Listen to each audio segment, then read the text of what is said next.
Behind the Middle Belt killings is Caliphate ethnic cleansing. Behind Niger Delta agitation is Caliphate seizure of oil and gas. Behind Biafra and Odua agitation, Caliphate imposed unitary Nigeria. Behind the Caliphate itself is the rogue 1999 Constitution. Elections 2023 is Caliphate's push to retain the 1999 fraud.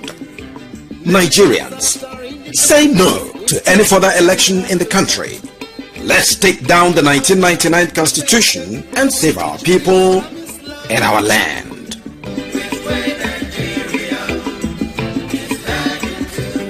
Good evening, everyone, and welcome to our Join Nina's Clubhouse session. We're very excited to have you all here today. Whether you're a long-term member or joining us for the first time, we're glad you're part of our movement. So let's get started. Please feel free to ask questions and make comments and comment slots. Today we'll be discussing Nigeria in free fall, transitioning for union reset. Now the only way to avert catastrophic collapse. This discussion is important because our country is facing unprecedented challenges. I will be having solution-focused discussion on what has gone wrong in Nigeria and what we must do to save ourselves from anarchy. In the next 27 minutes, we'll be listening to a Nina's broadcast entitled Nigeria in Free Fall, Transitioning for Union Reset. Now the only way to avert catastrophic collapse. Thank you for listening. Those who were in a position to know, led by Ninas, were telling them that it is the constitution of Nigeria that is the problem. But there are some others whose whole thoughts are fixated in government house. They say no, it's leadership. Characters like Professor Tommy, characters like Peter Obi, that because they say constitution is not the problem, that it is leadership. Now we have gone to election mandated by that constitution, and we have seen the outcome. And so the first part of this address will go to those young people who have somehow coalesced into what is known as obedient movement. Everything that happened wrong in this election, including the declaration of somebody who obviously did not win, including the refusal to declare your candidate who won, with a good margin across the length and breadth of the country. The reason your candidate has not been declared is that there is an INEC sitting in Abuja. That same INEC sitting in Abuja is operating under the constitution that centralized the control of the electoral machinery, including for voter registration. In a federation, it should not be so that somebody sitting in one corner in Abuja and responsible for registration of voters across the length and breadth of Nigeria. So from the point of registration of voters, you saw how much you were excluded. Then to the PVC printing and distribution, you saw how lopsided, in which children of 7 and 8 years were being issued PVCs all the way into Niger Republic. But you have to close your business several times in pursuit of the same PVC in Lagos, Onitsha, Port Harcourt, Enugu. And so, if 50 million of you were supposed to collect PVC, the one issuing the PVC from that centralized position is able to deny 30, 40 million of you and give to the ones they chose. That's for PVC. The BVA that was deployed, that same centralized control was responsible for how BVA was programmed to function in your space, different from how it functioned in other spaces. It's all a matter of software. Let nobody think there's anything wrong with the technology behind BVA or the technology of PVC. Those technologies will have delivered, but for that centralized control. So let nobody deceive you into thinking that something went wrong with technology. No, it is the centralized control imposed by the constitution we are talking about that made it possible for people to sit in one corner of Abuja and make these things happen across the communities and the streets throughout the country. That's for BVA. Logistics. On the day of election, materials arrived in all the places they wanted the material to arrive 7:30 in the morning, 8 o'clock. But there are places where materials arrived 3 p.m., 1 p.m. in the midst of all kinds of running around. And so, while those who were going to vote for their own choice of candidates had every facility to begin in time with all their PVCs and BVA working, you are struggling. These are all happening because of the centralized control of electoral machinery under your constitution that puts election as one of the 68 items on the exclusive list. Security, countrywide, is managed by the same people, such that in the places where they expect votes to go in a certain direction, they compromise the security. We saw when Tinubu's henchman, MC Olomo, was threatening people that if they voted, they would be carried out dead from the place. And we saw policemen that were with him supervising the brigandage. It is because of the centralized control of security that we saw most of what we saw that day. Again, centralized, constitution, exclusive list.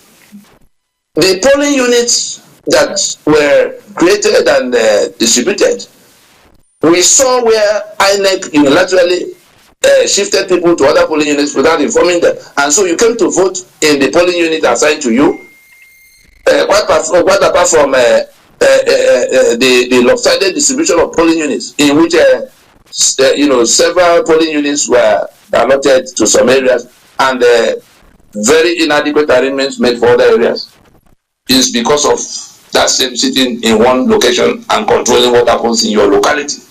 And so, even as lopsided as it is, you now come down to where you got to the polling unit to vote, and your name is not on the register there. And you have to go to the internet to find out where you've been sent to. And then there's no transport for the day. By the time you get yourself to locating where your name occurs to be able to vote, the day is gone. We've talked about PVC, BVA, logistics, security, polling unit, and so many other things. And so, at the end of the day, the collation, we saw what the law said about collation, the transmission of results, everything about the Electoral Act that was amended, I think was in 2022, it was to remove the human interference that now becomes rigging. When people have voted, count the votes in their presence. When you've counted, enter the result in their presence into a sheet. Use the BVA to count what you've entered while they are still there. So in their presence, you capture, like you can do with your camera, and they all did with their cameras.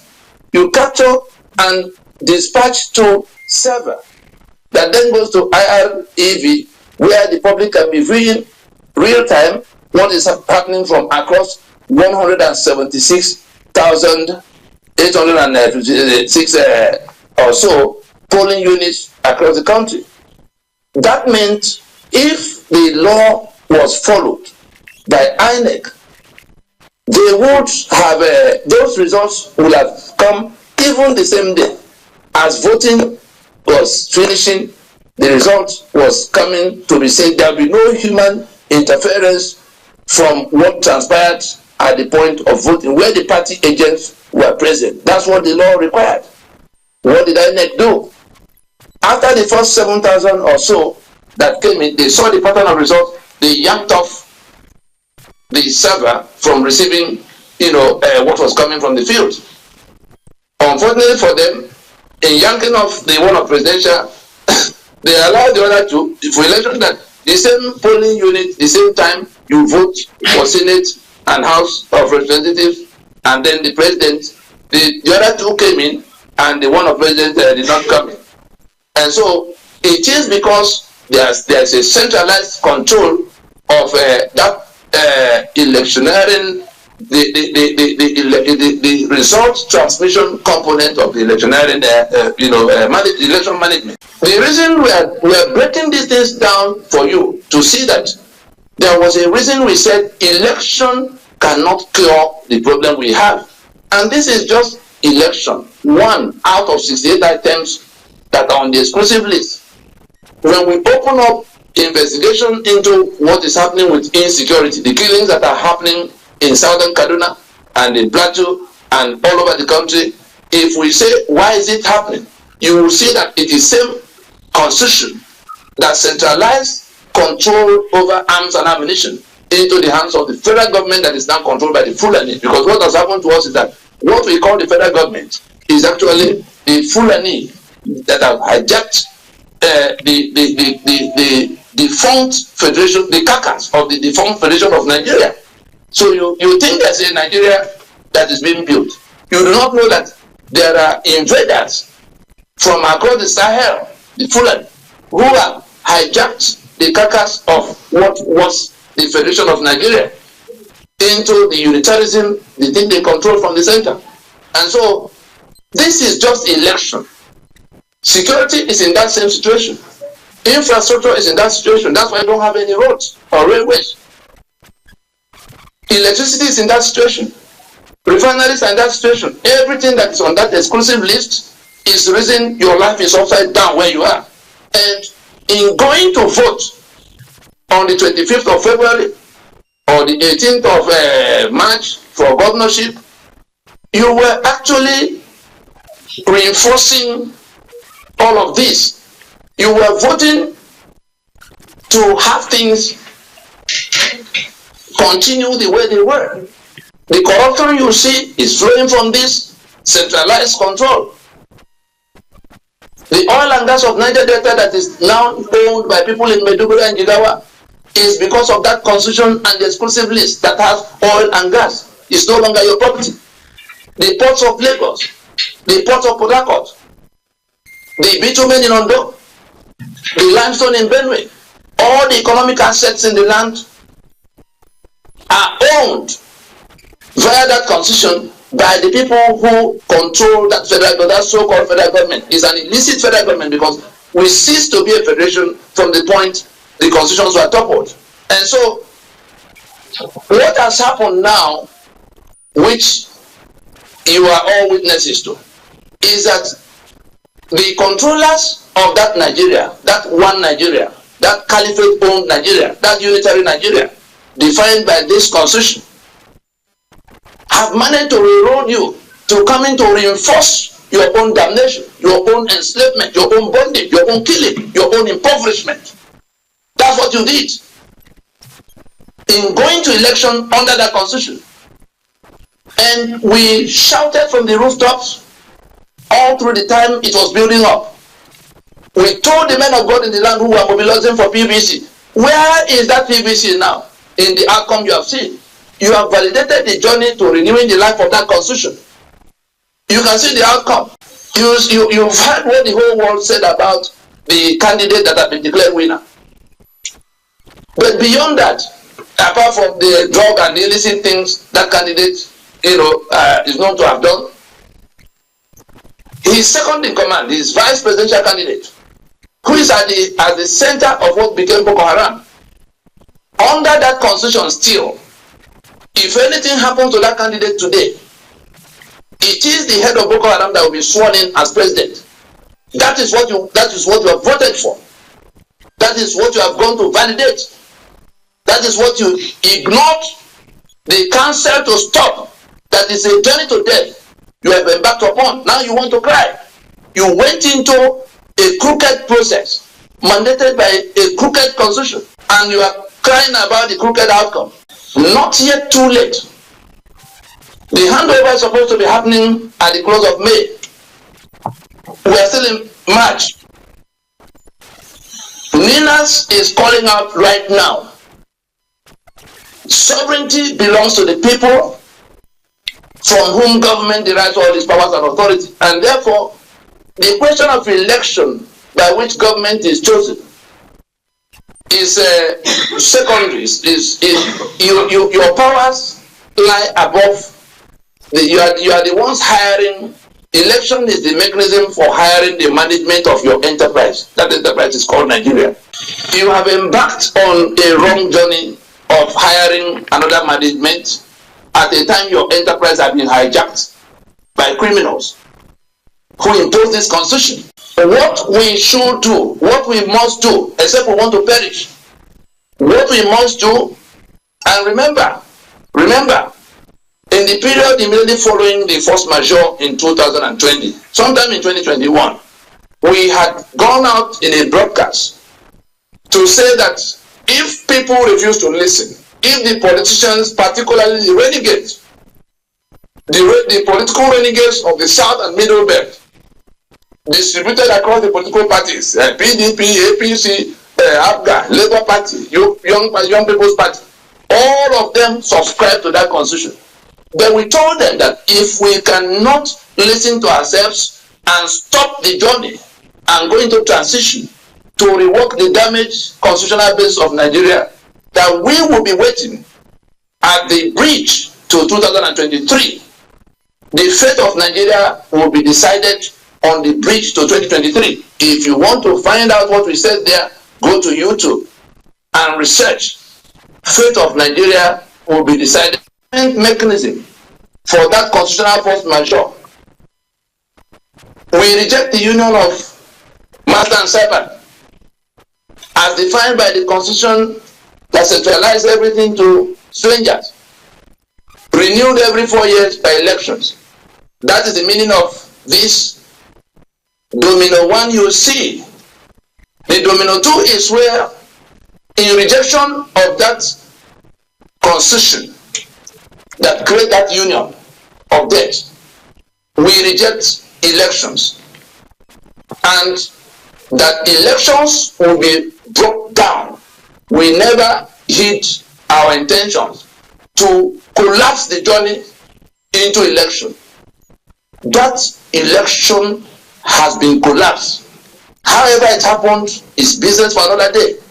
But as at this day in March of 2023, the whole world can bear witness that no election, nothing that can be described as election, even by Nigerian standards, can be said to have happened.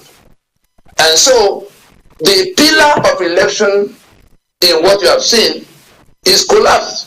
The reason it's collapsed is because of the constitution, like I've explained to you, that centralized everything and has brought it to that collapse.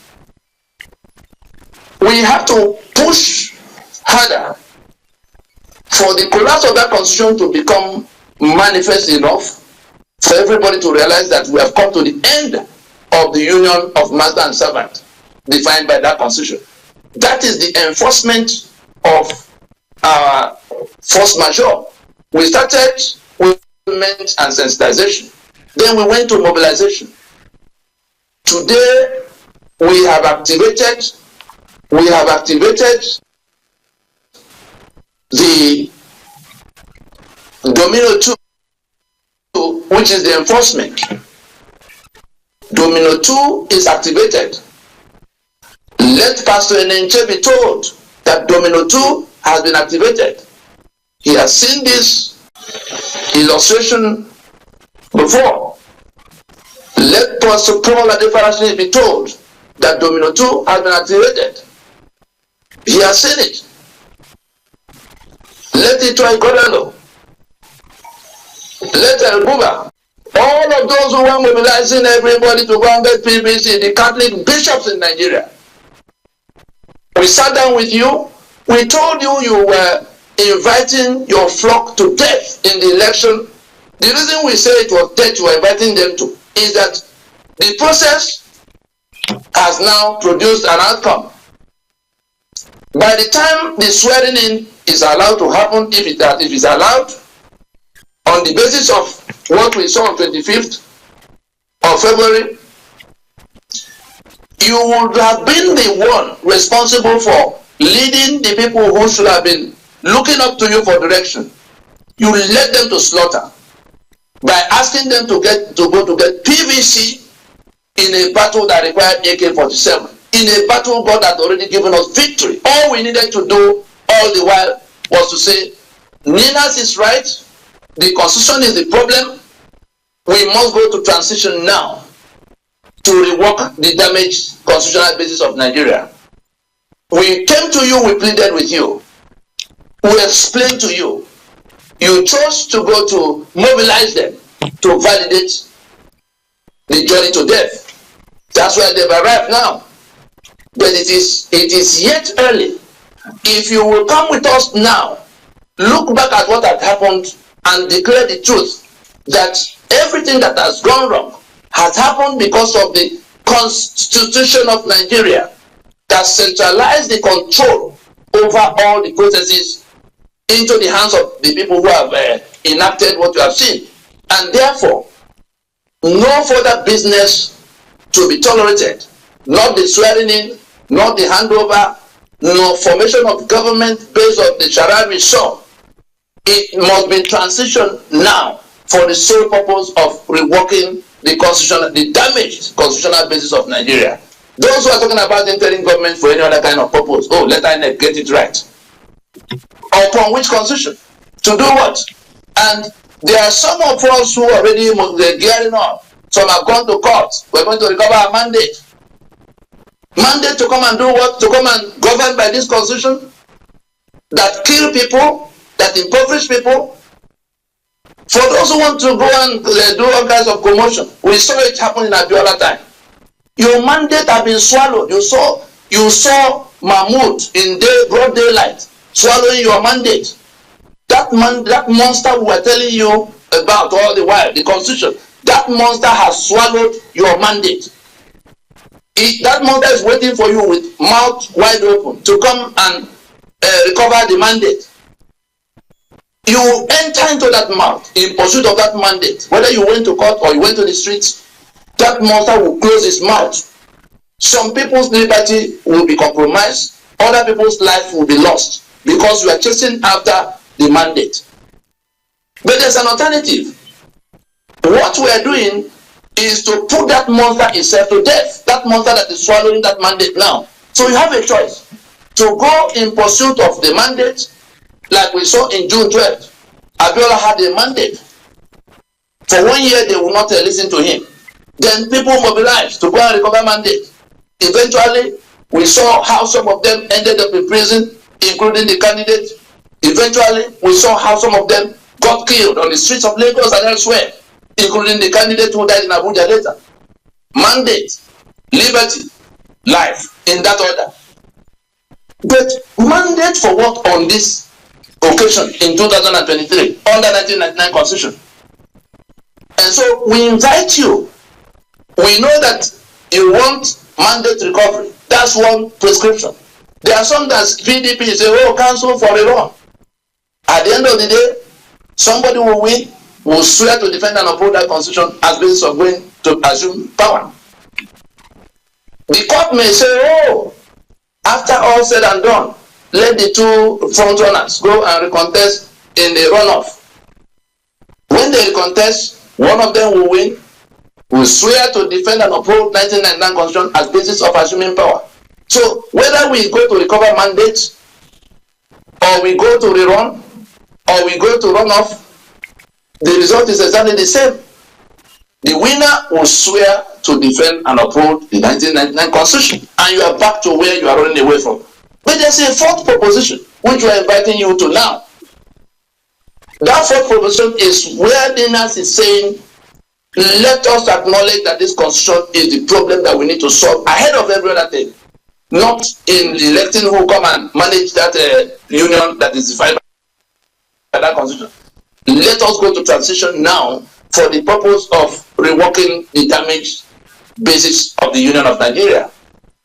That is what we must do now, because if we don't, those who dragged us out into the election will manage it to somewhere, it will land in somebody swearing to defend and uphold that constitution. And if they set up an interim government for any other purpose, the type we are hearing that they are trying to do, let it be sounded clear loud to the whole world that no interim government will be tolerated except for the purpose of reworking express purpose. That is, it has to be announced upfront according to the 5-point proposition in the Constitutional Force Majeure Proclamation of 16th December 2020.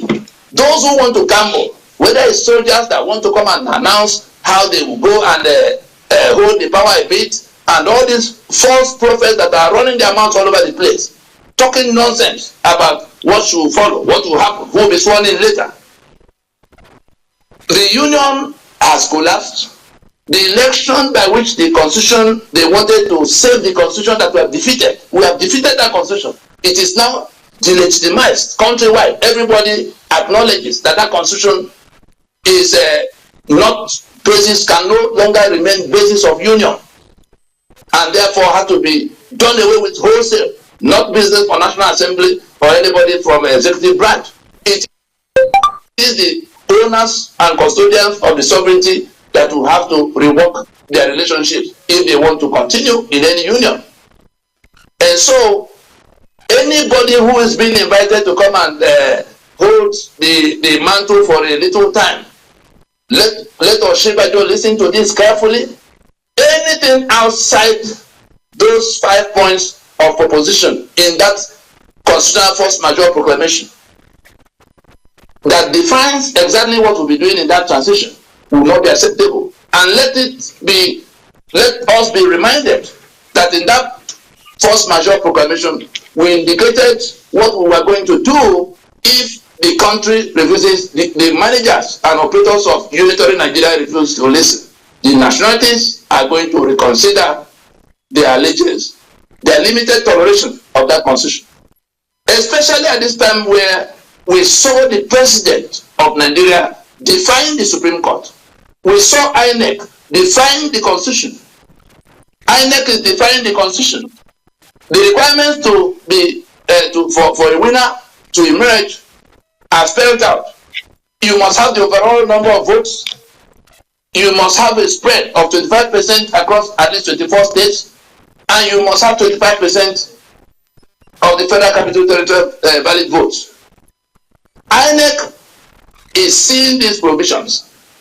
INEC went ahead to declare a winner that has not satisfied the constitutional requirement, and that means defying the constitution. And the president is sitting there watching them, the one who is supposed to be directing them, because INEC, as much as it's called independent, there's somebody that is the president, that is the one managing Nigeria, the one who's to be held responsible for whatever any of the agencies of government is doing, including INEC.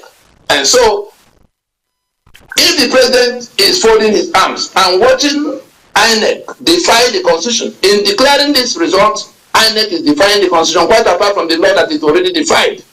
In transmitting result at its own time, almost 72 hours after the time stipulated by law.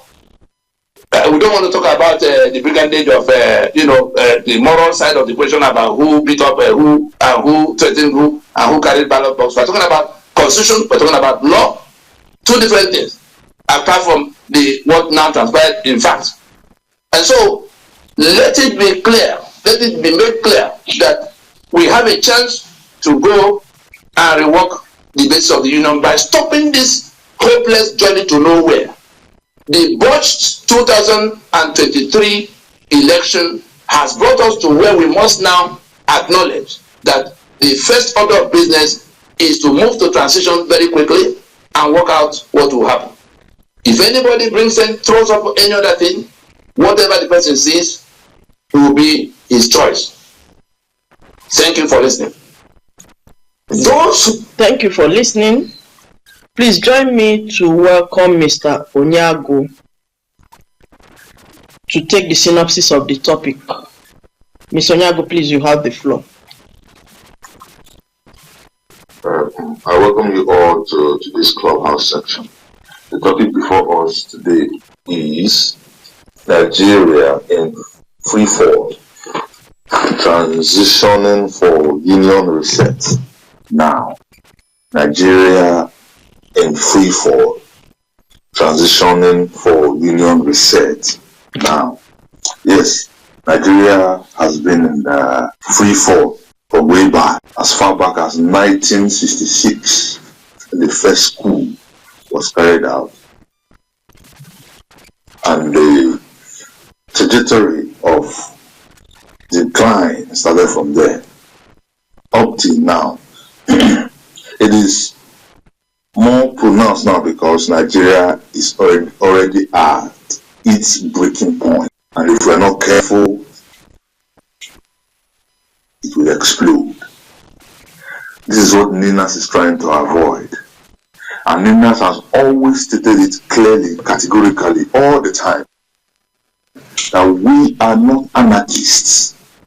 That is why Ninas has taken the time for this past 25 years to continue to encourage, to invite, to admonish the government to do the right thing, to move into a peaceful transition, has continued to show the government, has continued to educate the people on the right things to do to avoid anarchy, to avoid implosion.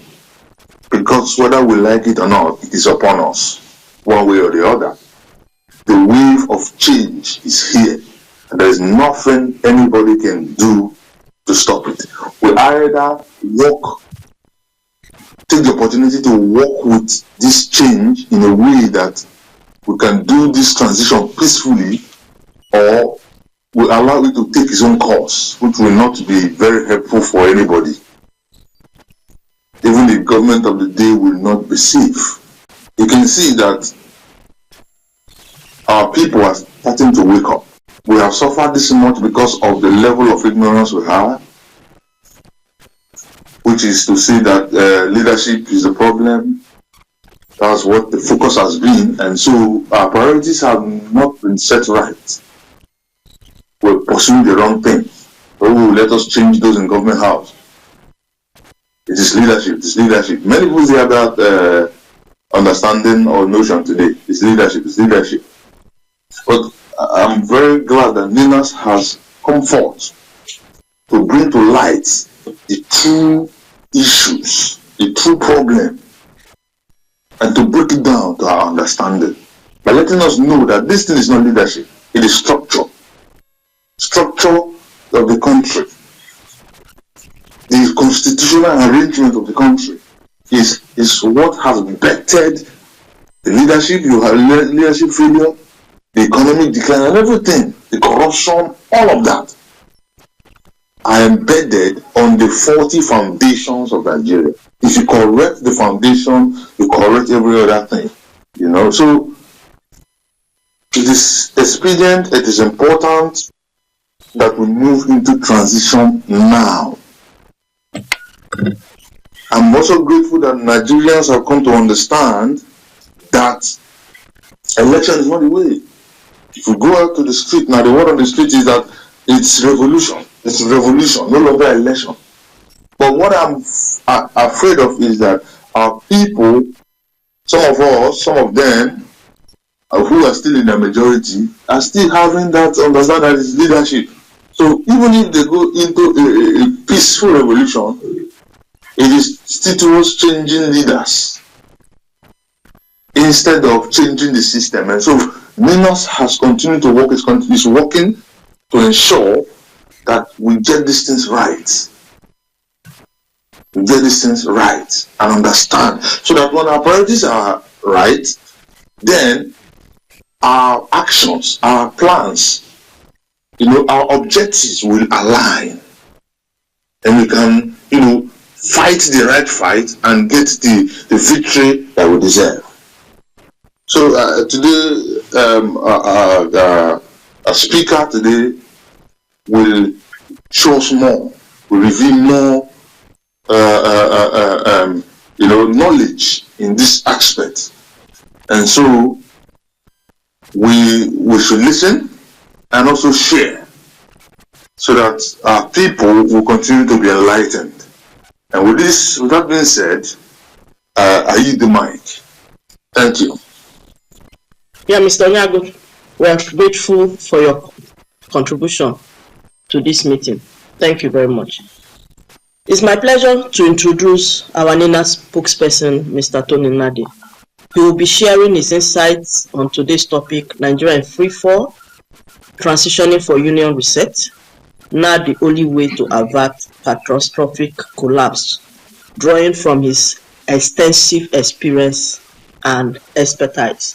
Mr. Nadi, please, you have the floor. Thank you, sir. Yeah, thank you. Welcome everybody once more.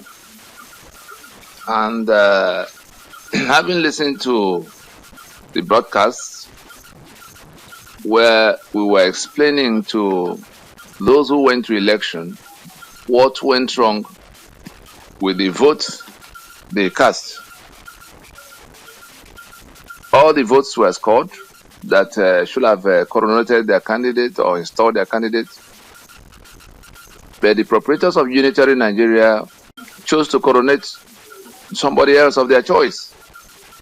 Now, that broadcast began to break the procedures down for them to understand that no matter how they try, you have a knife, you want to drag a knife, a sharp knife with somebody, or let's say a number of knives. Each time, that person's hand is on the wooden head of the knife. Unitary Nigeria places the hand of our conquerors on the wooden head of the knife. And you who want to drag with them, you are holding the blade with your bare hand. And so whether you went to election, the wooden hand they have, that's the wooden end, the wooden head of the knife is in the form of that centralized, that unitary arrangement, that centralized control of electoral machinery. In a federation, it ought not to be so, that there is a body sitting in the capital in a vast country, diverse country as Nigeria. And so, no matter what you do in your locality, it is what they return to you as the answer that will be the answer. The case of Imo State is still standing there. You go to the judiciary, the same wooden head of knife and the blade.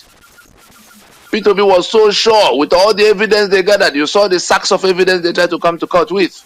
And you saw what the court just, looked at them, condescendingly and didn't even bother to open it to begin to evaluate what they thought was concrete evidence.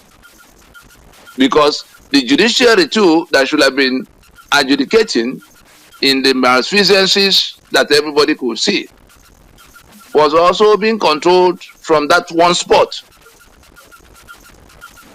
The security arrangement we see that is in this array is because it's being controlled from that one spot. Because on election day, you saw that it is where they put security that security will be.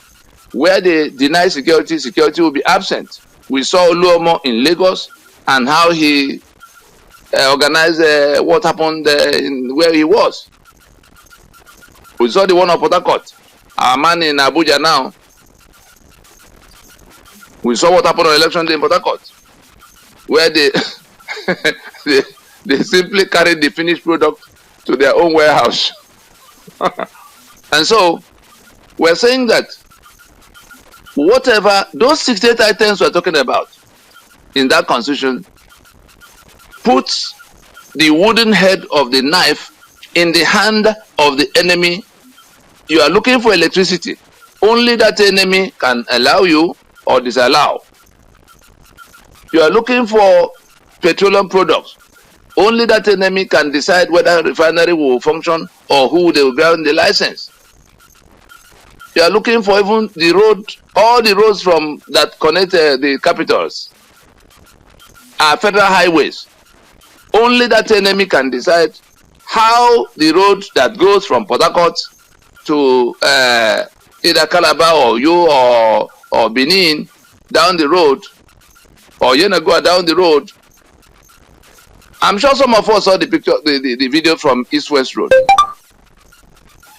If responsibility and charge for the construction maintenance of that East-West Road were to be in the hands of people in the region, that road will not be in that state at all.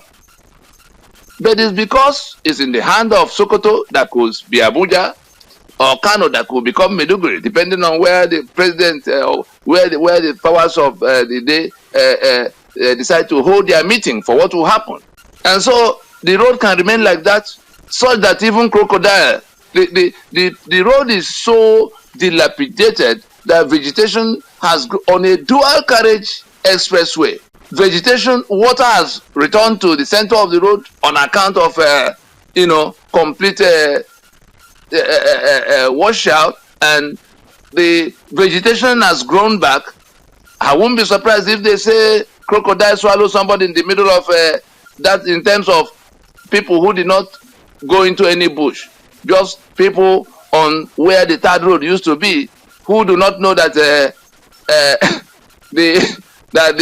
place has become comfortable for wild animals to habitate. And so we're saying all of this because, as doctors will do in their diagnosis before their prescription and before their treatment, the situation of Nigeria now, the situation of Nigeria across the last several years, in fact decades, progressively degenerating in a manner you can measure on all fronts. We have established what the matter is, what the problem is. Like the last speaker said, the popular thinking, ignorant as it were, erroneous as it were, was that, oh, it is a leadership problem. Once you get the leadership right, everything will be right. But we have, applied our WWW analysis to the situation. What is that WWW analysis? Okay, leadership problem, Nigeria, leadership.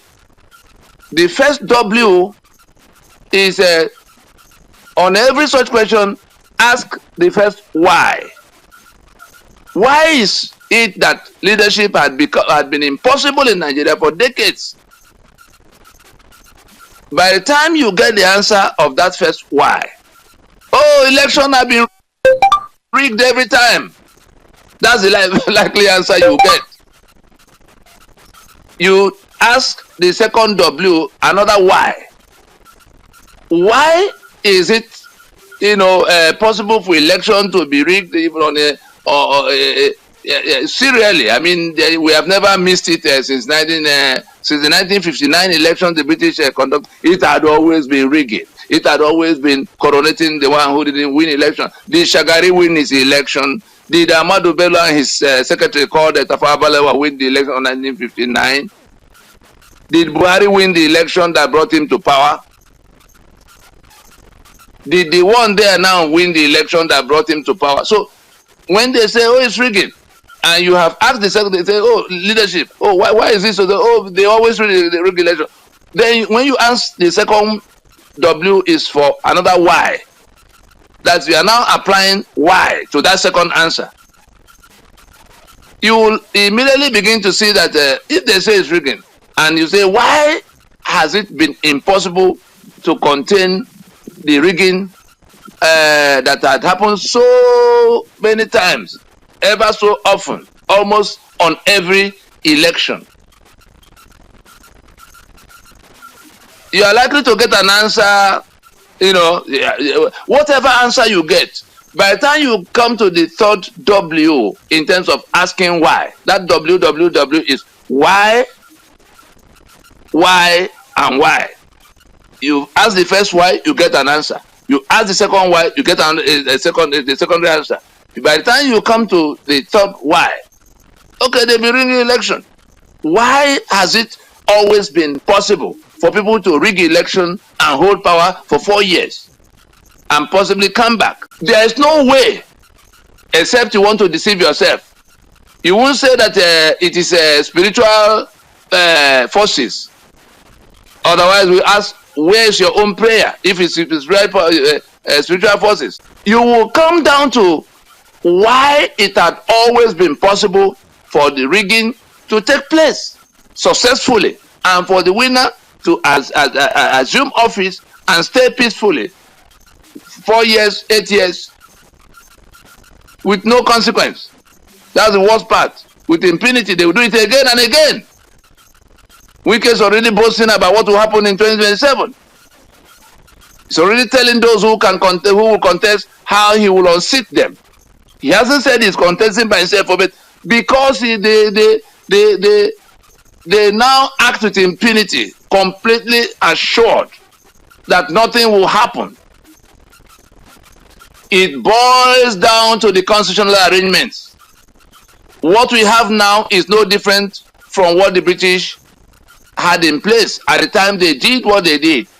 Some of us will remember, those who viewed the Murtala Muhammad clip from 1975 when he was inaugurating the committee that wrote this constitution that locked us down. He reminded everybody that the British were governing with a unitary constitutional arrangement.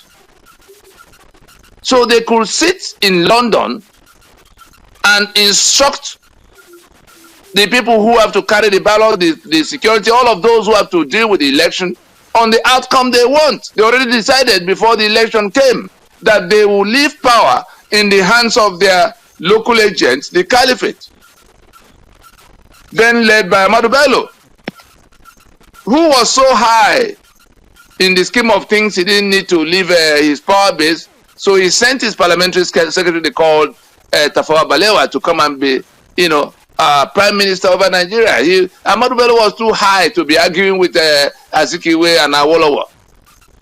It was whatever they had to do, they did with his secretary, who then came to report to him in Kaduna. That was how high up he was, away from the other people who were contesting to be head of government in Nigeria.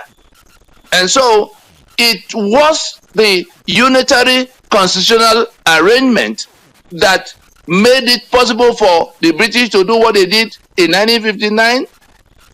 It was the fallout from what they did at the independence election that collapsed the First Republic.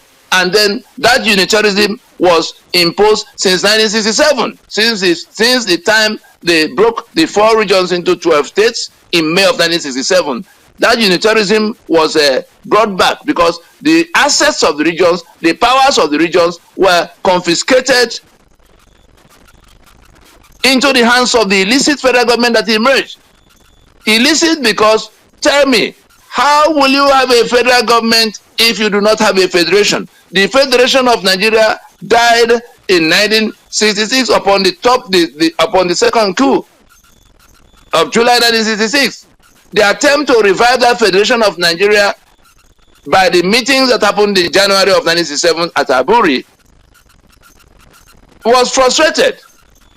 I'm sure some of us saw the interview of what's his name again? Was one of these so-called super permanent secretaries of old, where he was talking about what transpired in Aburi and what they came back. They had a clear agreement. People were being killed. The meeting was in January of 1967. Killings began in July of 1966. So the number of people that were being killed across the number of Igbo people that were being killed in the north, was it not enough? Was it not grave enough for anybody who was going to, because they couldn't meet in any part of Nigeria. That was why they ended up in Aburi at the invitation of General Ankara. It was because the people from the east did not feel they would be safe in Lagos. People from the north, they did not feel they would be safe in any part of the south. So there was nowhere the leaders of Nigeria could meet inside Nigeria. And so they had to fly to Ghana to meet in Aburi. You were going to such a meeting. that your country has the federation that was less than that was just at infancy had collapsed, and people were being slaughtered in that number. Not 10 people, not 50 people. We're talking about thousands and thousands.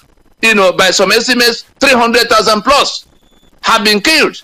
And then you were going to a meeting where the issues surrounding that matter will be discussed. And then you considered it a casual meeting that you did not have to prepare for. Whereas the governor of Eastern Region, Lieutenant Colonel Ojukwu, they were all Lieutenant Colonels, Lieutenant Colonel Ojukwu, came with the best team he could put together with his permanent secretaries. Lieutenant Colonel Yakubu Gowon went to that meeting and then came back. Of course, what were they coming to say? Because the very people he would have been coming with were the ones supervising the killings that were happening. Then they come back, the civil servants now surround him. Say, oh no, you will have gone better prepared. It appears Ojukwu has defeated all of you in what you came to do. And so they abandoned what they agreed. I'm pointing that out because it was in the failure to honor that agreement that the Federation of Nigeria got buried, because the East then feeling the pressure, feeling the threat from what they continue to do, had to draw the line to declare themselves, an independent region, a country of their own, the Republic of Biafra. And so, from that point on, Nigeria then said, oh, it must be one Nigeria.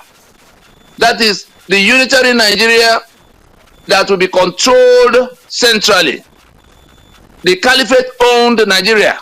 That master servant Nigeria that is today defined by the Constitution 1999, the illicit Constitution 1999. Is it then an accident that the same Murtala Mohammed that began the killings in 1966 July, 29th July 1966, was the same that toppled Yakubu Gowon on the 29th of July, same 29th of July, 1975. That's 9 years down the road, and then declared himself head, and then immediately commissioned the task of writing a unitary constitution. He did not even conceal it. You heard it in that 3-minute clip. He was very clear in what he wanted. He was, of course, speaking on behalf of the Caliphate. He was practically the arrowhead of the military wing of that Caliphate. And so, continuing from that time, they imposed the 1979 Constitution, no federation, but we had a federal government. They carried on to 1999, no federation, but we had a federal government. So it is that the demise of the Federation of Nigeria, leading to the carcass of that federation being hijacked by this caliphate that is still operating in the name of Federal Republic of Nigeria. There's no federation anywhere, there's no republic anywhere, because if we know the meaning of republic, we won't be having all these kind of institutions that sit above the constitution all over the place. And so it is that constitution that is responsible for all of what had gone wrong. Election is just one of the very many things. The security we see that have been a nightmare across the length and breadth of Nigeria. Only 2 days ago, we were inside this past weekend, we were reading about a bus in which they abducted 20 people or something in between Ijebu, Ode, and Shagamu. If people are being abducted between Ijebu, Ode, and Shagamu, what does that tell you in that number taken into the forest? If the governors were in charge of their security, wouldn't they have drones that immediately go up in the air to descend on whoever was in any forest? But because security is in the hands of this illicit federal government, there's no local arrangement. Those people could be in that forest demanding ransom in millions and hundreds of millions, and nobody will be able to know where they are, find where they are. But there are people who are able to go and come. Gumi and Co. will come and negotiate and get the ransom out. Because that constitution put police, army, and the rest of security arrangements, particularly the question of arms and ammunition, on that exclusive list. Every single thing that could be called a big problem of Nigeria, you can see that in the one of leadership, I was saying, when you ask the first why, get an answer, ask the second why, get another answer. By the time you come to the third why, if you are asking about security, ask the first why. Why is security the way it is? Why has it remained so for so long? You immediately see that, oh, they say police is inefficient, army is ill-equipped. Why is police so inefficient? Then you come back to constitution that centralized control of police, control of army,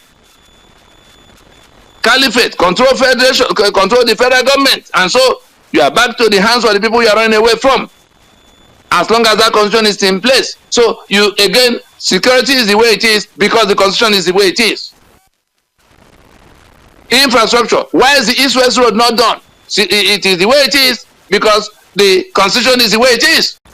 We have a petrol that happened. Let him come and say how, as commander-in-chief, he's not the one. So that crude oil theft could go on. As the president who had to appoint the head of the NNPC, that's the group managing, they report to him. So even if as president, he's not the one to sign, to write off the quantities. The group managing director and whoever he nominates to do the part of the work with him, all of them report to him as president or as minister of petroleum, which he chose to be. Why are all those things possible? The constitution that puts all those things in that exclusive list, centralize it in the manner nobody can ask any question. So how much did Nigeria is now borrowing from at times you hear them go and borrow $1.3 billion to stabilize naira. They can't even find $3 billion to borrow from anywhere anymore around the world, apart from this illicit black market borrowing they go to do from among the Arabs. But we have $60-something billion. Convert it and see how many trillions. Purified, taking money that should have been paid into the treasury of the federation is diverted, and then we hear they are negotiating to return $25 billion. Why are we touching on all of that? We are telling us the nature of the problem that has to be solved. The currency is in a free fall. The economy is in disarray. People are dying of hunger. We have 812 governments we have to finance it, because people will be asking, why are we so poor? We are financing 812 governments that should have been far less, shouldn't even be 10% of that number. Shouldn't even be 80 something. It shouldn't even be 40. We had 5 governments at the time things were working. The 4 regions and the federal government. Local government had no business coming near the constitution. All of them were smuggled in this same unitarism. And so we now have to finance 44 local governments for Kano, while Bayelsa, from where the money must come, has only 8. You can't add, you can't subtract, as long as they call it constitution. You go to the provisions of the document, you see that in section 6, section 6C, where they absorb responsibility towards citizens, they don't owe you any obligation. They have the spare key to the treasury. Section 82, 83, 81, 82 for president, 121, 122 for governor. They owe you no obligation. They have the secretary to the treasury. In section 308, they have immunity. You can't question them. At what point are you going to get the dividend of democracy? All of those who are talking about dividend of democracy on TV, they are criminals because we do not have democracy. What do I mean? Democracy that is government of the people, by the people, for the people, by the people. Government of the people, by the people, for the people. It means the people, government of the people means that the people set the ultimate rules. That's the constitution. Because it is the constitution that defines the boundaries of power. What the president can do, what the governor cannot do, what the citizen must get, what the state must give. It is the constitution that settles all those things. The formations. We're going to be a federation of 4, units. For a country of, 4 federating units. That was what we agreed to be. How did we come to 36 units? How did we get 774 units illicitly capped and loaded into that central control that must now be financed every month? All the money Nigeria earns, no longer enough to pay for the bureaucracies. And we're not talking about only 812 bureaucracies, because the federal government alone has thousands of bureaucracies, people who are on the payroll, because the federal government set up the agencies. Each of the states have their own bureaucracies. The local government is a bureaucracy by itself and has its own. So by the time you are talking about thousands and thousands of bureaucracy, all the money Nigeria earns, no longer able to pay. Nigeria is now borrowing money to pay all of them put together, all those 812 governments and all the civil servants and all the military and police, everybody that has to be paid by the federal government. They do not all come to 1% of the country's population. If Nigeria is 220 million, they do not come to 2,200,000. I mean, 10%. What do I even talking about? Just 1% is 2 million plus. They don't come to that number. 2,200,000. They don't come to that number. The armed forces, army, air force, and navy. The armed forces all come to less than 300. There's about 287,000. All of them put together. The police less than 400,000. You had the negotiation with labor the other day that they have 1.something million on the. They don't come to that. They don't come to 1%. Why is it then to be allowed that all the money Nigeria earns from every source, including tax, including sale of crude, including the money from ports, no longer able to pay for the what do they call it? The capital and recurrent. So they are borrowing money, selling the future. They are pre-selling gas. They already pre-sold. Buhari pre-sold crude oil. Most of the quantities that are still being supplied now, Buhari collected the money from the countries that were willing to buy them. I'm sure we remember when Kachiku advised that they should take $15 billion from India and sign crude over to them. Some of those monies, Buhari took them, began to build road and railway infrastructure into Niger Republic, refinery, paying salaries in Niger Republic, buying military vehicles for people in the Niger Republic, which he publicly in the past confessed to be his place of origin. He said so at the time Shagari was president, when he was a GOC that had to chase Metasina or some kind of Islamic militant people across the border. He said so in the open, that his family originally came from Niger Republic. And so you now pre-sell, you sell to foreigners crude oil that has not been produced. You take the money and you spend it unaccountable to anybody.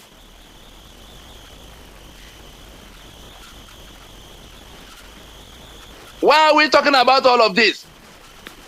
What you see happening in Nigeria now, including everything that looks strange to you, they are all flowing from that one source. A union at gunpoint that we have been trapped into.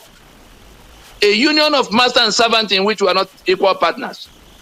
A union in which life is not held sacrosanct, because there are people who owe it a duty of faith to kill others to maintain their hegemony. A union of all men are not born equal. That's why you see the feudalism that now sits above the federation. The feudalism that sits above the constitution of the country, because they've toppled the authentic constitution. And so, what should Nigeria do? That is why we say all this thinking that leadership can change, ignoramuses like Peter Obi going about. I won't even say he's ignorant. I will say he's dishonest, because is it not the same Peter Obi that said that Nigeria is like a vehicle with a knocked engine? Where did he find the engine to put into the vehicle with which he loaded the obedient movement youth? Where are they now? Where has he left them? And we hear that he's going about trying to mobilize them for 2027 under the same constitution. The matter will become a street fight. The only reason Kenya has not happened in Nigeria, for those, because the people have been asking us, oh, why can't they? As if Nigerian youth are docile. No, they are not docile. They are not as docile as people may want to think. It's because we do not have any Nigeria anybody can go to fight for. Tell me who is it we and the Fulani that will come on the street to fight to recover Nigeria? If there was a Nigeria that's not disputed, and there were politicians messing up Nigeria, the young people will go out there and chase them out. But there's no Nigeria, that's the problem. The pretense that we have a Nigeria, test it, in 5 minutes it will fail. Because if Buhari is president, the North will say it's our brother. Anybody who says no, they will say it's because it's not of their part. You saw it in NSAS. Or were there aliens that came to do NSAS? They are young Nigerians. But because they do not have enough knowledge of what the problem is, they couldn't formulate their demands to address the problem. We try to reach them. They were the people that jumped, that stood at the head of the parade were just greedy people, like their parents. You know some of them. Some of them are lawyers. They refused to listen. They made empty demands that were met even in the first 1 hour. When you say, oh, your demand is that police, they should build house for police and buy rifle for police and pay police salary. If you settle the matter of police, who is going to settle electricity? Who is going to settle refinery? Who is going to settle every other thing that is upside down? Electoral, malfeasance. Who is going to settle impunity that is constitutionally guaranteed by immunity provision? Who is going to settle the humongous corruption that is created by the Constitution and protected by the Constitution? And so they wasted that revolution because there was no Nigeria to fight for. And 75% of the people you call Nigerians today, if they see anything that will happen to unitary Nigeria, they are going to invest everything to bring that thing to happen, including the ones speaking to you now. That Nigeria defined by that constitution, if I find anything that is coming to behead it, I will offer a sharper knife. If we want to have a union, let's go and sit down and have a union. But if people insist that it is this union at guns pointed at me, with all my assets in their hands, and my hands tied to the back from even defending myself, I tell you, I owe it a duty to myself, I owe it a duty to the generation unborn to put that unitary Nigeria to death. And so those who sit in Abuja, whether they are president or senator or governor across the state capitals, all of those who swear to defend and uphold that instrument, that constitution, let them hear it, let them understand it, that what they are doing is treason, because the government, the management team we hired toppled the the constitution by which we federated, and the fraud, the forgery they imposed in 1979, carried forward in 1999, all of those who can come to swear to defend and uphold that fraud, whether they were doing so as president, or doing so as governor, or doing so as senator, they are the ones holding us in this bondage, in this gunpoint, because you see them surrounded by police and policemen and soldiers who defend them from us. They know it is criminality to put our signature on a document that offered them so much and take away everything from everybody else.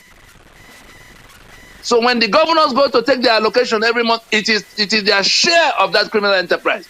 When the senators take the kind of humongous salaries of 30 and 50 million every month, it is their share of that criminal enterprise. And that is why they swear to defend and uphold it. But for the rest of us who are led to have authorized it, what are we doing? NINAS has put in place what will solve the problem. And that is why we're inviting all of those who are lamenting about one thing or the other, whether it is in the Niger Delta where people are crying for resource control, or in the eastern side where they're waving Biafra flag, or in the western side where they're raising Odua flag, or in the middle belt where they are being slaughtered without help.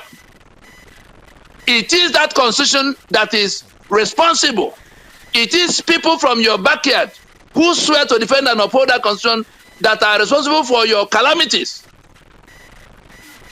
And it is not something election will solve, because election, whoever wins, is going to swear to defend and uphold that constitution. You are back to where you are coming from. We are back to that systems. We are back to 7 and follow government areas. We are back to 68 items of exclusive list. We are back to impunity. We are back to immunity. How do you get what kind of leadership? Imagine that Peter Obi was declared president.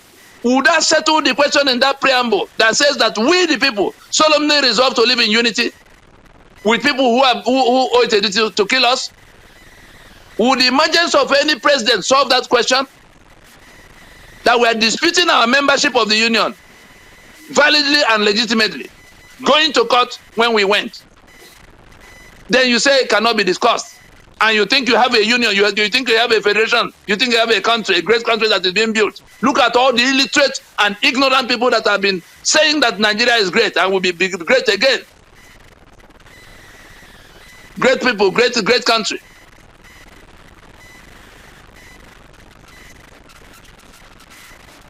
We don't have a union.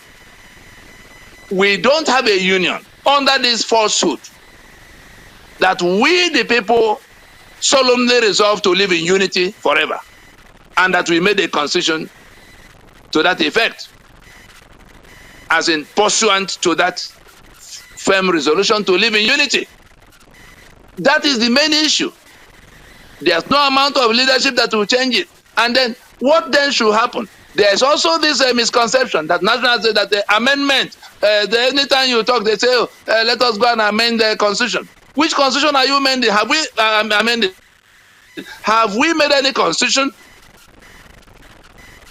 So, leadership is not the solution. Election is not the solution.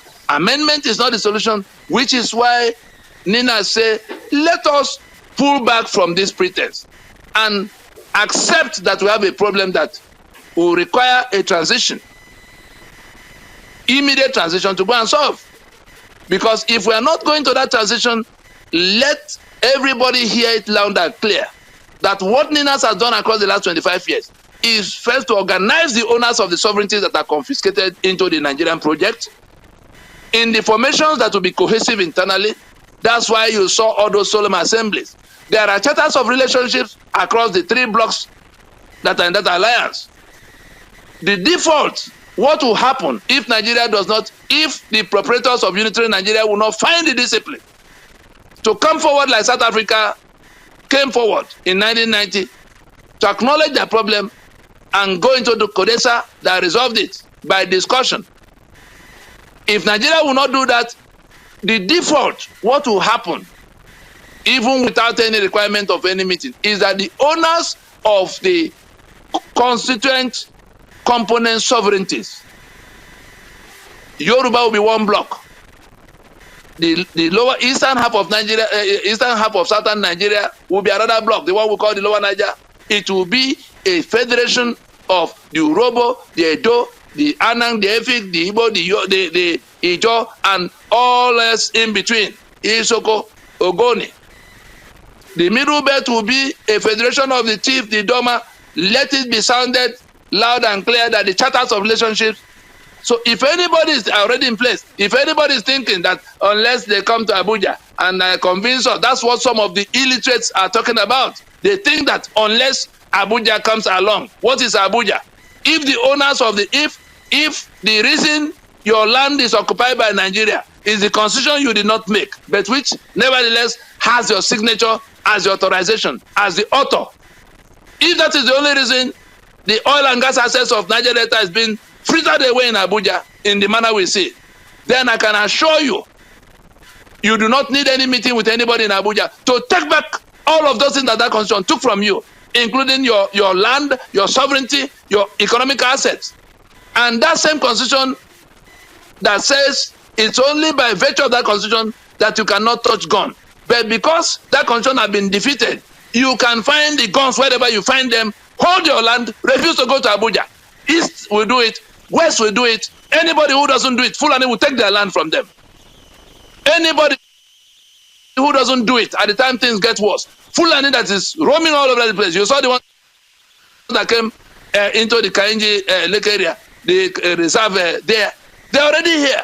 If anybody does not, if those who do not stand up now to organize how we effect this joint jailbreak sooner than later, Fulani will take their land, will behead them and take their land.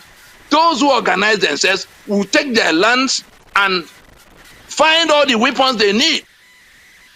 Because it was the British that left the weapons in the hands of Ahmadu Bello that plunged us into this mess. Unfortunately for them, the constitution by which they turned it all the way it has been for them has been defeated. So people are going to take their blocks. People are going to find the weapons they need to defend themselves in those places. Nobody needs to go to Abuja. The criminals who sit in Abuja, sharing the blood of other people. I'm sorry for them because eventually they will have to seek refuge among those same people. We've been shouting for 25 years that they are committing treason against us. From 1999, we began to shout. The Obasanjo that opposed us for 22 years. You saw when he went to Port Harcourt to say that the solution to the problem is for the owners of Nigeria to go and sit down and agree on their union. Why were you opposing us for 22 years? Why did you go to broadcast that we were committing treason when we called the meeting that became Pronaco? All of them are now speaking from two sides of their mouth, and you see this lunatic called Fagbonda that now goes to bring 8 regions. Him and Tinubu are going to sell 8 regions to, that is regional whatever. Go and look at that map and you see that it's a collection of states that make up those 8 regions. Look at that map again and see the dot in circle still maintained. Look at that map again and see that the 7 other regions in that stupid proposition all have international borders, and some of them coastlines, international waters and international borders. Only the dot in circle. If Fakwunda is not a lunatic, and if those who are discussing that stupidity of his are too blind, let us explain to them that those states listed in those regions so-called should have been reason where they should have turned the document before it began to circulate. Their education is waste. All of them who are discussing that document, their education is waste. Do you build a house from the roof? At what point would that thing he's suggesting happen? Because they are trying to get to election. They are trying to keep Tinubu there for 8 years. Tinubu is putting his name to it to push back the caliphate so that he can be there for 2 tenures. That is all they are trying to take from it. Otherwise, ask them, what exactly is the problem they have identified they are going to solve? What exactly is the solution they are offering? When will that solution be applied? How will it be operationalized? And who will do what in it? If you ask these 5 questions, you will see that neither Fakbonda nor his principal Tinubu will have any answer. But as they keep people in sleep discussing, 8 region, election will come. Those who think that government is attending to the problem, those who think that National Assembly is about to solve all the problem, when we have told them for this number of years, which is why the deaths that are happening to them, the killings in these numbers, the abductions in these numbers, the dislocations in this number, the hunger in this magnitude. If I tell you that they do not deserve it, I'll be lying to you. Because we told them that it's not National Assembly that will do anything that has to do with your sovereignty. National Assembly does not have the constituent powers to discuss anything that will become constitution. Every day they do it, they are committing treason. Every day they do it, they are committing treason. So if we have education and we don't want to apply it, we keep our ignorance in the face of so much knowledge. But it's not all gloom. I'll be closing on this happy note. Inside June, in the last week of June, so thereabouts, June 23rd and June 28th, the two leading newspapers in Nigeria, first it was Guardian of June 23rd, reporting Tinubu that went to South Africa to rejoice with Ramaphosa and the democracy of South Africa that is wonderful.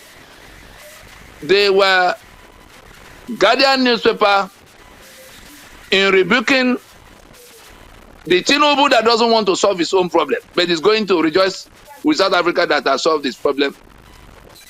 South Africa coming from the experience of apartheid. South Africa coming from experience of a constitution that was imposed by the tiny minority of whites. Invader like Fulani in Nigeria, imposing the one they impose here. Guardian newspaper expressly referred them to what we have done. In paragraph 8, I'm sure some of you have seen the story already. In June of 2024, say, why do you leave this solution that is already here, that took 25 years to put together, and you are groping about in the dark?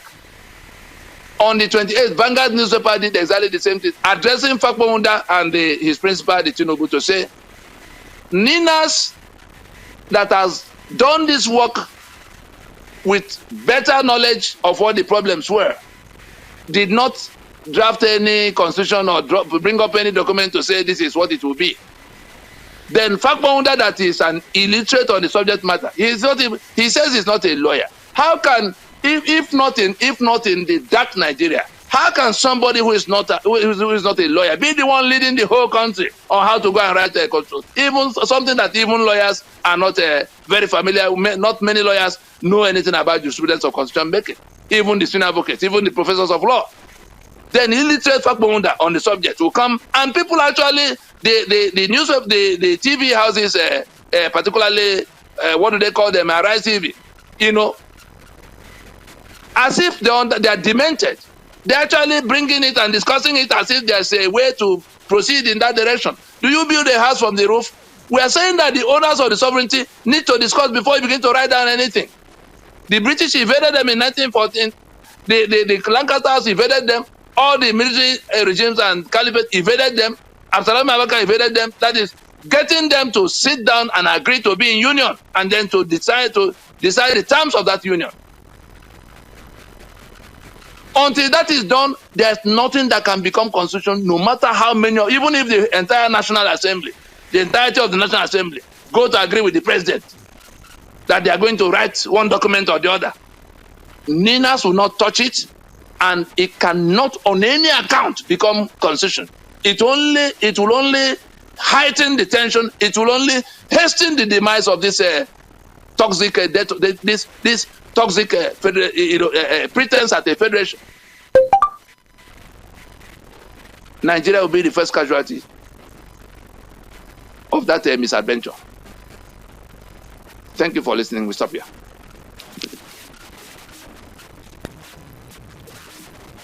Thank you for challenging our thinking and inspiring us to take action. Your speech was a breath of fresh air. Now, let's have a conversation. Question and comments, please. To ask your question or share your thoughts, kindly tap your mic twice or raise your hand and you'll be invited to speak. Alhaji Tajuddin, accept the invite.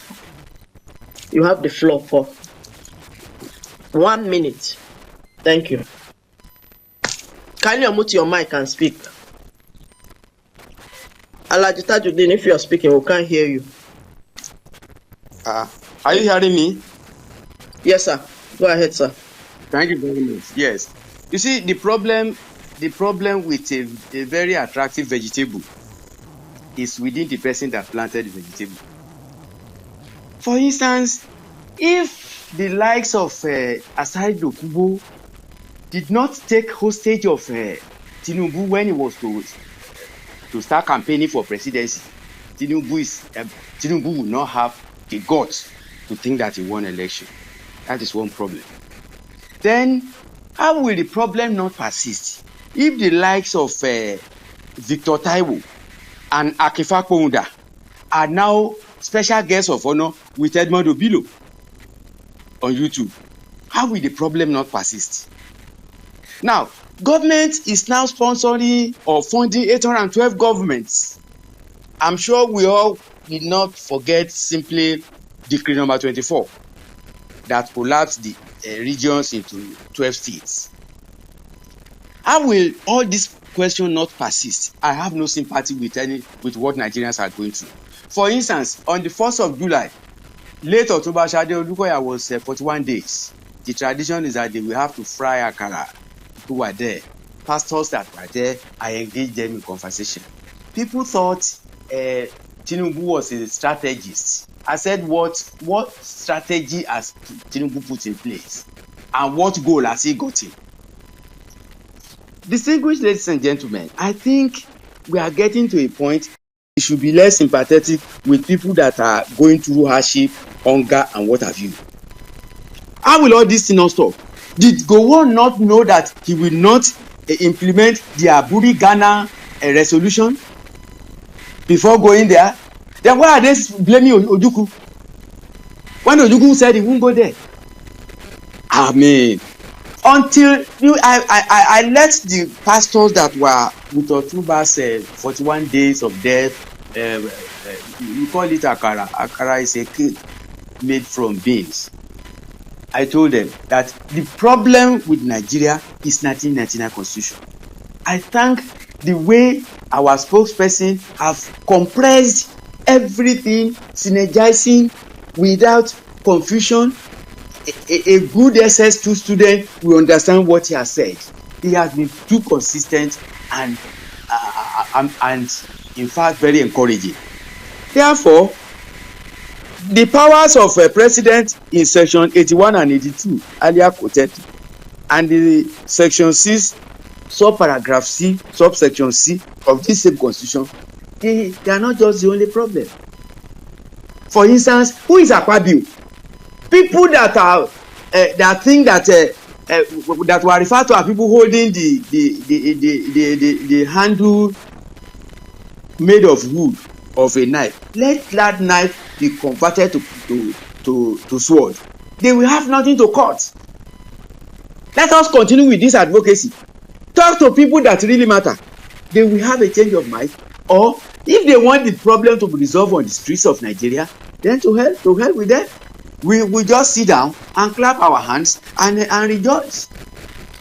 But what I think we should be more interested in now at Ninas is how do we go further, not to relent in our advocacy. Are you the man? Thank you for your generous comments. We'll discuss going further outside this meeting. Thank you, sir.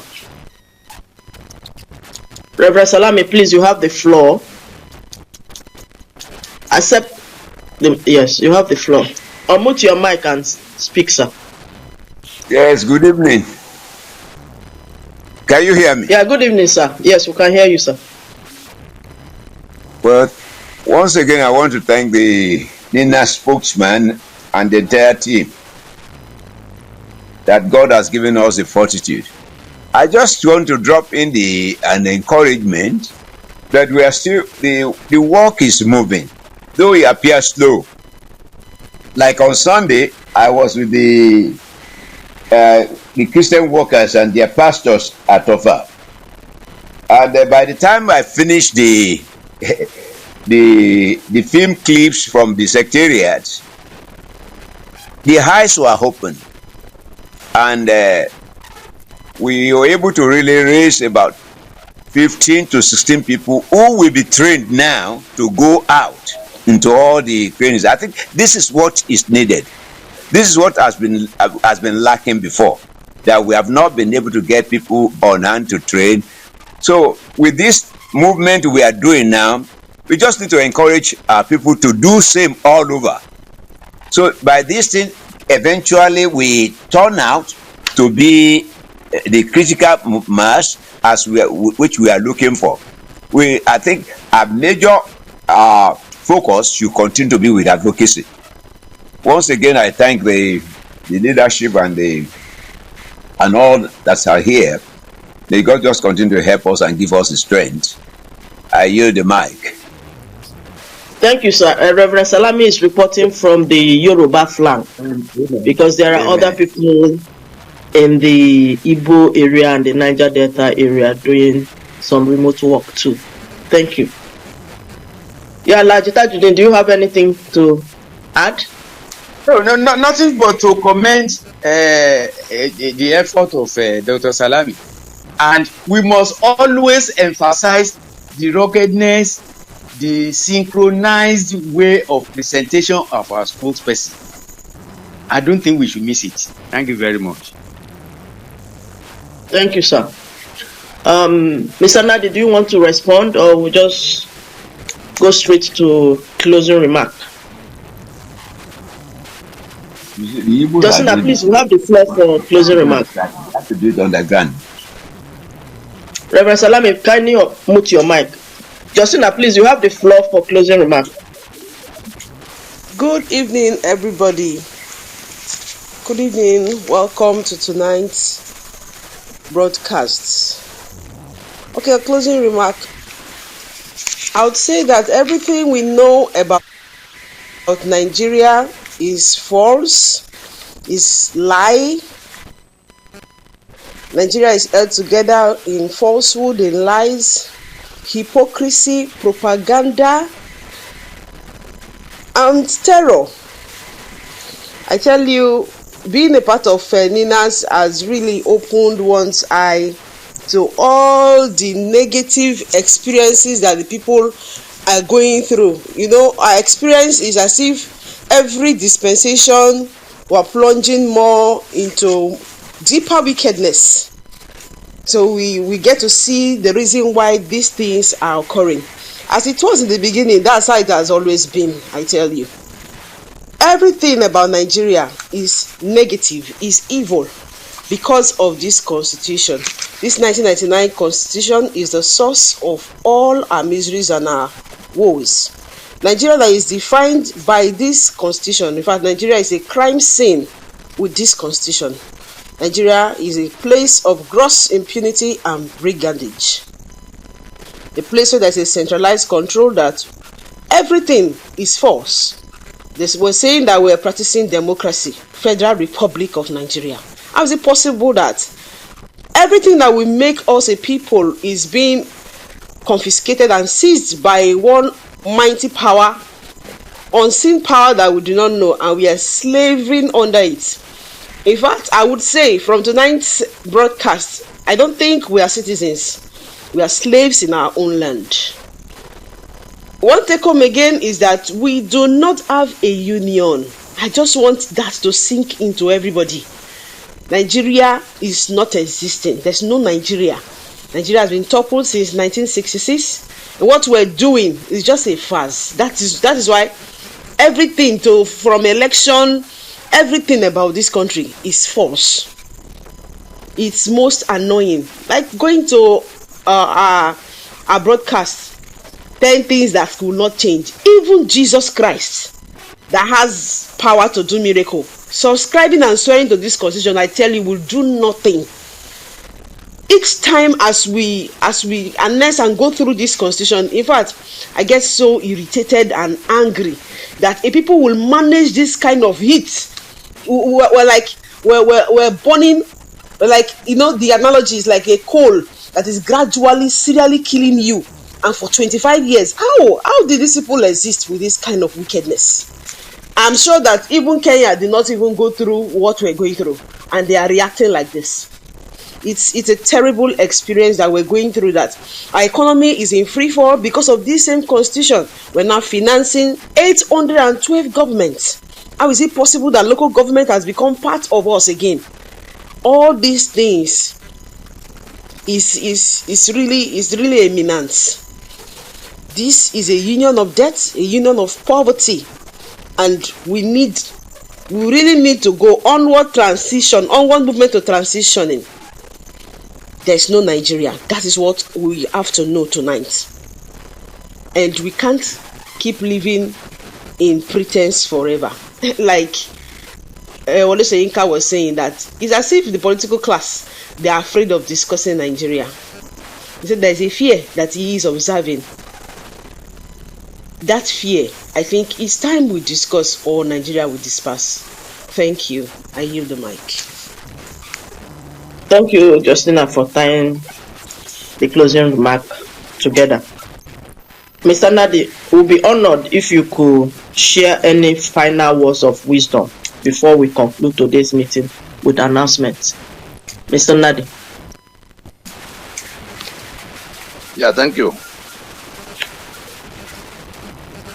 Nothing much to add other than to assure us that when two leading newspapers, The Guardian and The Vanguard, would inside the same week rebuke the federal government directly, pointing at what Ninas has as a solution to the Nigeria that is wobbling on all fronts. That should tell us that the system knows. When the federal government will be looking for how to make constitution, whether they call the Emeka Anyoko, or they call Dolisa Abokoba, or they call Fakponda, or they call Benjamin Kalu in House of Reps, that should assure us that they have, by their actions, acknowledged the union dispute emanating from the grave constitutional grievances of all the parts.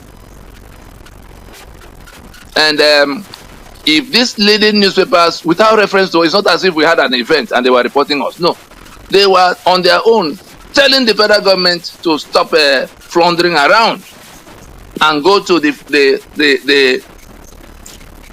plug and play package that have been developed across the last 25 years of diligent work by people who know it better than those in government house. Now, to that extent, I believe we should rejoice knowing that it's only a matter of time, little time. At the topmost echelons of society, people are speaking up, starting with those who were opposed to us for many years. Obasanjo said so, Kingsley Moghalu said so, Soyinka said so, and a whole number of other people. In the medium level, we have seen the newspapers coming out on their own in editorial comments to say we are wasting our time if we don't go and take what Nina said. And they're talking directly to government. They're not speaking in the air. They're saying you can't be going up and down pretending you are looking for answers when the answers are already there. And so I will also inform us that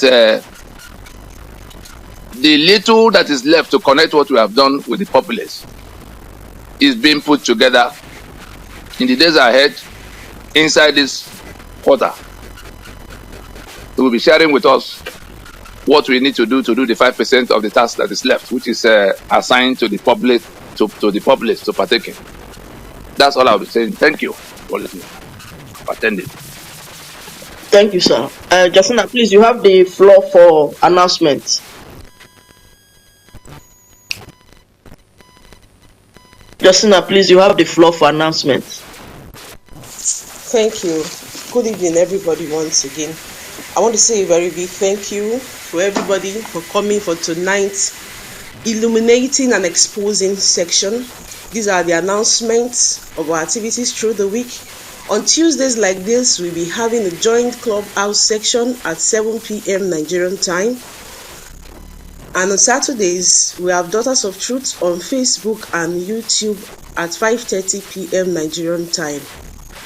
We have over 400 videos, 400 Nina's videos, and we encourage us to let our people know, sensitize our people to watch and share these videos.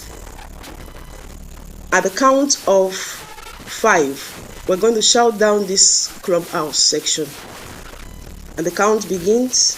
1, 2, 3, 4, 5. Good night and God bless you.